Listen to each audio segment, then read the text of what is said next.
പാലക്കാട് ജില്ലയിലെ എലപ്പുള്ളിയിൽ ബ്രൂവറി ആരംഭിക്കാനുള്ള ക്യാബിനറ്റ് തീരുമാനത്തിൽ ഞങ്ങൾ ശക്തിയായി പ്രതിഷേധിക്കുന്നു. ഒരു കാരണവശാലും എലപ്പുള്ളിയിൽ ബ്രൂവറി അനുവദിക്കാൻ പ്രതിപക്ഷം സമ്മതിക്കില്ല. രണ്ട്, സാധാരണ CPIയെ AKG സെൻറ്ററിൽ വിളിച്ചു വരുത്തിയാണ് അപമാനിക്കാറുള്ളത്. ഈ പ്രാവശ്യം MN സ്മാരകത്തിൽ തന്നെ പോയി CPI അപമാനിച്ച സംഭവമാണ് ഈ ബ്രൂവറി വിഷയത്തിലുണ്ടായത്. നിലപാടില്ലാത്ത പാർട്ടിയായി CPI മാറി. അവരുടെ ആസ്ഥാനത്ത് പോയി അവരുടെ പാർട്ടി എടുത്ത നിലപാടിനെതിരായിട്ടുള്ളൊരു തീരുമാനമാണ് മുഖ്യമന്ത്രി അടിച്ചേൽപ്പിച്ചത്. മുഖ്യമന്ത്രിയുടെയും എക്സൈസ് മന്ത്രിയുടെയും തീരുമാനമാണ് LDFൻ്റെ മീതെ മറ്റ് കക്ഷികളുടെ മീതെ അടിച്ചേൽപ്പിക്കപ്പെട്ടത്. ഇതിനകത്തുള്ള ഏറ്റവും പ്രധാനപ്പെട്ട പ്രശ്നം 3 കാര്യങ്ങളാണ്. ഒന്ന്, ഈ ഒയാസിസ് കമ്പനി വന്ന വഴി സുതാര്യമല്ല, അഴിമതിയുടെ വഴിയിലൂടെയാണ് അവർ വന്നത്. രണ്ടാമത്തേത്, ആ കമ്പനിയുടെ പശ്ചാത്തലം ഷെയ്ഡി പശ്ചാത്തലമാണുള്ളത്. അവർ കൊഴക്കേസിൽ പ്രതിയാണ്. അതുപോലെ തന്നെ അവർ നടത്തിയ ഈ ഫാക്ടറി തുടങ്ങിയ സ്ഥലത്ത് 4 കിലോമീറ്റർ ചുറ്റളവ് ഭൂഗർഭജലം മലിനമാക്കിയതിനും കുറ്റവാളിയായി നിൽക്കുന്ന കമ്പനിയാണ്. മൂന്നാമത്തെ പ്രശ്നം എന്ന് പറയുന്നത്, ഈ എലപ്പുള്ളി എന്ന് പറയുന്ന പ്രദേശം പാലക്കാട് ജില്ല മൊത്തത്തിൽ രൂക്ഷമായ കുടിവെള്ളക്ഷാമം നേരിടുന്ന പ്രദേശമാണ്. അപ്പം മലമ്പുഴ അണക്കെട്ടിൽ നിന്ന് വെള്ളം കൊടുക്കുമെന്ന് പറയുന്നത്, നിങ്ങൾ മലമ്പുഴ അണക്കെട്ടിൻ്റെ ഇന്നലെ പത്രങ്ങളിൽ വന്ന ചിത്രമുണ്ട്.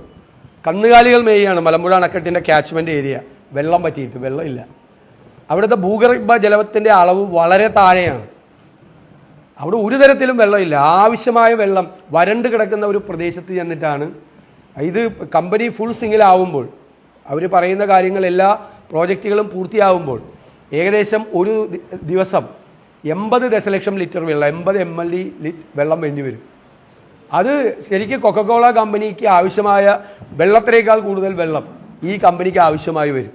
അത് അവിടുത്തെ കുടിവെള്ളത്തെ ഗൗരവതരമായി, കുടിവെള്ള പ്രശ്നത്തെ ഗൗരവതരമായി ബാധിക്കും. മാത്രമല്ല, മന്ത്രി പറഞ്ഞത് വാട്ടർ അതോറിറ്റി ഉറപ്പ് കൊടുത്തിട്ടുണ്ടെന്നാണ്. വാട്ടർ അതോറിറ്റി നിയമസഭയിൽ ജലവിഭവ വകുപ്പ് മന്ത്രി നൽകിയ മറുപടിയിൽ പറഞ്ഞിരിക്കുന്നത് ഇങ്ങനെയൊരു ധാരണ ഈ കമ്പനിയായിട്ട് ഏർപ്പെട്ടിട്ടില്ല എന്നാണ്.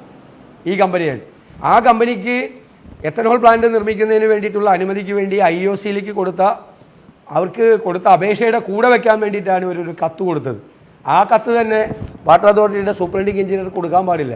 കാരണം ഇവരാവശ്യപ്പെട്ടത് എത്രമാത്രം വെള്ളം ആവശ്യമുണ്ട് എന്ന് ഇവർ ഇതുവരെ പറഞ്ഞിട്ടില്ല. എത്ര വെള്ളത്തിൻ്റെ റിക്വയർമെൻറ്റ് എന്താണെന്ന് ഇതുവരെ പറഞ്ഞിട്ടില്ല. സർക്കാർ കൊടുത്ത ഏത് അപേക്ഷയിലാണ് അവർ റിക്വയർമെൻറ്റ് പറഞ്ഞിരിക്കുന്നത്?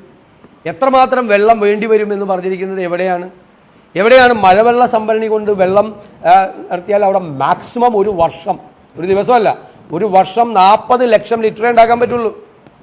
ഒരു ദിവസത്തെ ഇവരുടെ ആവശ്യത്തിൻ്റെ പകുതിക്ക് പോലും അത് ചിലവാകില്ല, മതിയാവില്ല.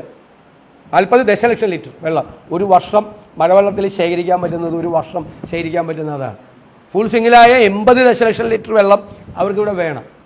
ഇത് 40 ദശലക്ഷം ലിറ്റർ പെർ ഡേ അല്ല, പെർ ഇയർ ആണ്. പെർ ഡേ വേണം 40-80 ദശലക്ഷം ലിറ്റർ വെള്ളം. അപ്പോൾ ഈ പറയുന്ന കണക്കുകളൊന്നും ശരിയല്ല.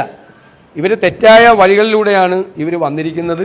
ആ തെറ്റായ വഴികളിലൂടെ എത്തിയതുകൊണ്ടാണ് ഈ കൂടെയുള്ള പ്രശ്നങ്ങളെല്ലാം അവഗണിച്ചുകൊണ്ട്, ഈ വെള്ളത്തിൻ്റെ പ്രശ്നങ്ങളെല്ലാം ഇത് ചെയ്തുകൊണ്ട് ഈ കാര്യത്തിലേക്ക് പോകുന്നത്.